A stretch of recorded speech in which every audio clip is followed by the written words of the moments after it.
Okay. So, napansin nyo yan. Lapit tayo sa San Vicente Shrine. So, anong meron dito? Ano ito? Ha? Ano ito?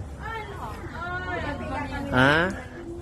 Okay, tingnan mabuti kung ano ito. Ha? Ano yan? Totoo yan. Ito pa. Oh, ha? So, meron yan dito sa Bayambang. Oh, ha? Oh, ha?